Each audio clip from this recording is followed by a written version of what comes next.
Halo teman-teman, selamat datang di channel One Piecepedia. Ini adalah mini review One Piece chapter 1057. Kalau menurutku secara pribadi nggak terlalu banyak yang bisa dibahas di chapter ini gitu ya kan. Karena untuk cocok logi dan misterinya kurang dari chapter-chapter biasa. Karena ini adalah menutup tirai dari kisah Wano. Tapi langsung aja kita bahas ya, mini review chapter 1057. Nah, Caesar Clown kembali dimunculkan dalam cover story. Dan kali ini dia ikut bertempur. Memang belum jelas, tapi sepertinya dia berada di sisi Germa Double Six ya. Karena di beberapa cover story sebelumnya itu diperlihatkan dia sempat saling bertemu pandang dengan Reju gitu ya kan. Dan ditambah lagi Caesar Clown itu keberadaannya di Whole Cake Island tidaklah diinginkan, alias dia menjadi buron di sana gitu ya kan. Jadi kemungkinan besar tindakan Caesar Clown yang melakukan serangan ini adalah untuk mendukung anak-anak Germa yang sedang bertarung melawan Oven dan Katakuri. Dan di cover itu sendiri terlihat itu si Katakuri sepertinya sedang mengunci yang ngelok itu, kalau nggak Ichiji itu Niji gitu ya kan. Jadi kita tunggu aja nih nanti kedepannya gimana ya untuk nasib Caesar Clown dengan Germa Double Six di Whole Cake Island ini. Kemudian para penduduk Wano mendengarkan kisah heroik dari pengikut setia Kozuki Oden dalam misi merebut kembali Wano ya. Jadi ada beberapa orang, ada orang-orang, aku nggak tahu apakah semuanya gitu ya kan,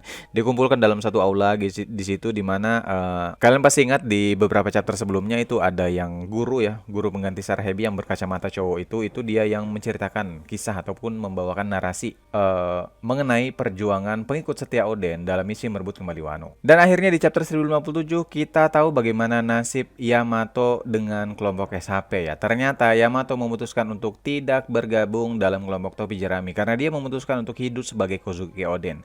Hidup seperti apa gitu loh. Kozuki Oden itu awalnya itu sebelum belayar itu kan dia mengawali perjalanannya dengan menjelajahi seluruh negeri Wano. Nah itulah yang ingin dilakukan Yamato. Jadi dia ingin mengenal Wano lebih dekat, barulah dia kemudian memutuskan untuk pergi ke laut ataupun berlayar. Nah masalah berlayar ini kita masih belum tahu apakah ketika berlayar dia akan mencari Luffy dan meminta bergabung, atau dia nanti kelak akan berlayar sendirian gitu ya kan. Belum lagi nih para anak buah Kaido, apakah nanti dia akan mengambil alih kerajaan yang pernah dibangun ayahnya, ataukah mungkin dia akan membentuk kelompoknya sendiri, atau mungkin akan solo gitu ya kan. Tapi yang jelas di chapter 1057 kita ucapkan sampai jumpa lagi untuk Yamato, dan kru SHP ternyata tidak menambah kru lagi. Akhirnya akan menambah-nambah daftar teori-teori seputar siapakah nakama selanjutnya dari kelompok topi jerami gitu ya kan. Momonosuke dan Kinemon itu marah gitu ya kan. Masih sama seperti yang chapter kemarin, di mana mereka itu marah karena kenapa cuma mereka berdua yang tidak ditemui oleh kelompok Luffy gitu ya kan. Kenapa cuma mereka berdua yang tidak diucapkan selamat tinggal? Kelompok topi jerami, kelompok bajak laut Hearts, dan kelompok bajak laut Kid berpisah jalan ya. Tapi ada adegan-adegan kocak di chapter ini gitu ya kan, dimana ya mereka bertingkah layaknya anak kecil gitu ya kan. Kemudian kembali ke Momonosuke, dimana setelah bertemu dengan Luffy, dia malah tuh nggak marah gitu ya kan, malah nangis cuy ya. Jadi istilahnya itu apa ya, dia menutupi kesedihannya gitu ya kan dengan cara marah-marah gitu ya kan. Ya ada orang kayak gini, ada contohnya si Momonosuke gitu ya. Dia mengucapkan banyak terima kasih gitu ya kan, karena sudah mau membantu dia gitu ya kan, sudah mau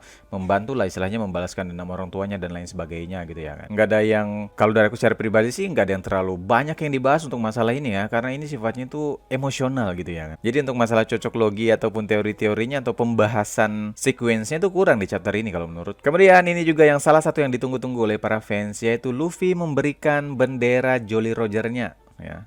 Bendera yang melambangkan Jolly Roger-nya pada Momo. Dan akhirnya memutuskan gitu ya kan, atau paling setidaknya mengisyaratkan bahwa Wano berada di bawah kekuasaan Luffy. Jadi kalau ada yang mengganggu Wano gitu ya kan, sama aja mencari masalah dengan kelompok topi jerami.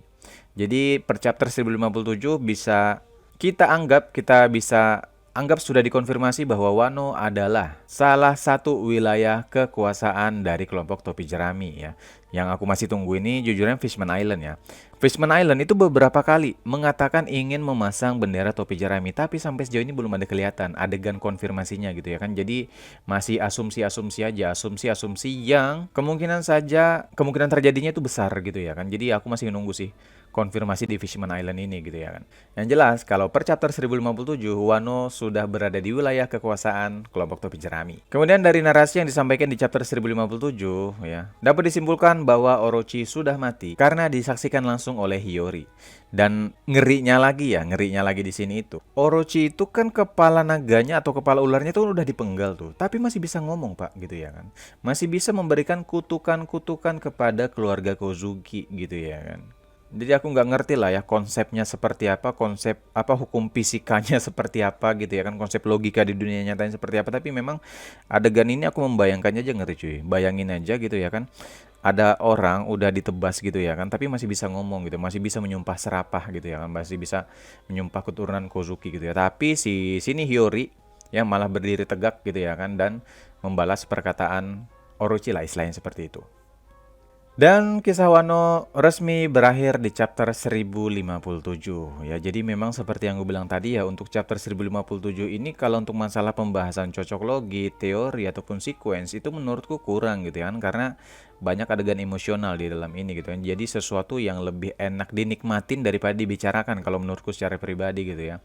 Beda kalau di beberapa chapter sebelumnya kan, ada orang pria luka bakar, ada pria yang dimaksud Karibou lah, ada lokasi yang kira-kira akan ditemui oleh Luffy lah dan segala macam gitu ya kan. Di beberapa chapter sebelumnya cocok loginya banyak ya kan.